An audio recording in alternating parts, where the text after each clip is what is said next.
Hey YouTube, this is David Richter Scale Studios, still working on the Hoffman Guild Crew display table or base.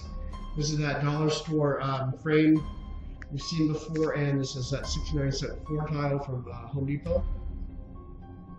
I just laid down some blue painter's tape, laid in some Liquitex flexible paste, and kind of spread it around like a cake frosting, trying to get like a flow of like sewage would look like. And these are dollar store Mardi Gras peas I cut in half with a chopper tube. It's a little thing with a razor blade, it's got a little handle on it.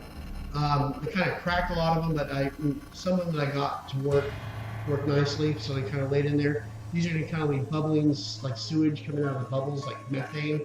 So I'm going to prime all this black. Go in there's probably do some gray pre-highlighting. I don't know what to call it pre-shading, but I like it's highlighting. So pre-highlight it, and I'm going to go in and airbrush it to green, just like the bases you've seen in the previous parts of the Hoffman crew series I'm doing. So hopefully that'll turn out. This might be out of sequence because I've been working on other pieces. The stonework and the base has already been gooped. You've probably seen that already, and primed and pre-highlighted and ready to go to start painting that. And this is starting to come along pretty quick as we go along here. So I'm going to probably take this to a rattle can primer and get that done, and then start hitting with the airbrush too. So as usual, thank you for joining me. We'll see you again soon. Okay. Hey YouTube, this is David Richter Scale Studios, and what you are looking at is my display board. I think we're going to be probably on part 8 by now. I did a quick part 6 when I did these torches and put them together, and since then kind of got out of I kind of stopped filming my progress. So what you see here, this was gooped. Obviously you saw that in part 6, and then you saw this in part 7. And after that, I went in with a Vallejo primer and re-blackened it to get in some of the cracks and grooves I still couldn't really get into, and got in there and primed everything up again. Then I went in there and pre-highlighted everything with the gray. You can see all the different kind of color variations and all that. And then in the bottom here, let me pop this out real quick. Pardon my camera work. This is the Liquitex flexible paste. I did the sculpting of the sewage. Originally saw I was going to lay in some stripped foam core. It didn't work out. Tried to sculpt it with a heat gun. That was just a mess. This turned out okay. I think even with the airbrush going in, it's going to look like the theme bases. If you look in further back episodes of this series, it's kind of like the glowing green sewage, just something that kind of brighten up a little bit, kind of cool looking. I'm going to probably go in, or am going to go in right now with the airbrush, using the Patriot 105. It's kind of my workhorse.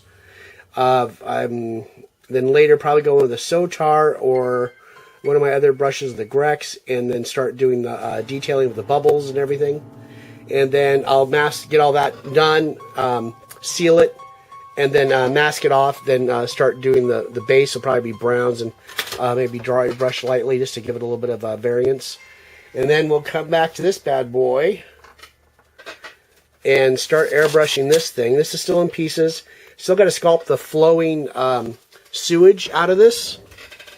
And you can see I went in and used a scoring tool from Tamiya for cutting plastic card and cutting grooves. So it looks like a 2-section pipe.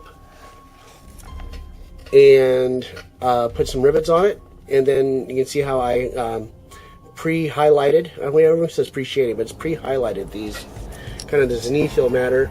And then I'm just gonna keep these tacked on, and I'm gonna probably do some OSL so I can pull these off and dry brush the reds, the oranges, and the yellows, and the whites, so we get some kind of neat little glow against the wall.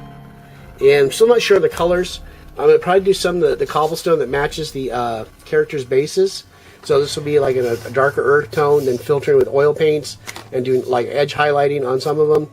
This is going to be like a medium earthy gray, and these are going to be like a dark earthy gray, and go from there. And there'll be some highlighting. You see, like when you look at it right now, if I do like a brown gray, go with a lighter gray, and just hit edges of the stones.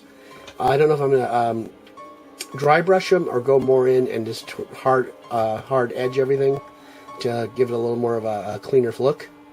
And kind of happy with those cocktail sticks I cut off the forks on.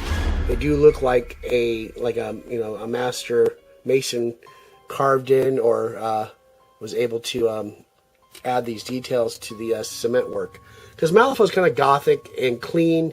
I'm going to say these are kind of like these are going to be gas torches. I'm still not set on the light it's going to give off yet, but maybe it's a standard like gas lamp light. So that'll be it in this little section, and we'll be back and we're going to start airbrushing the sewage on the board. See you soon.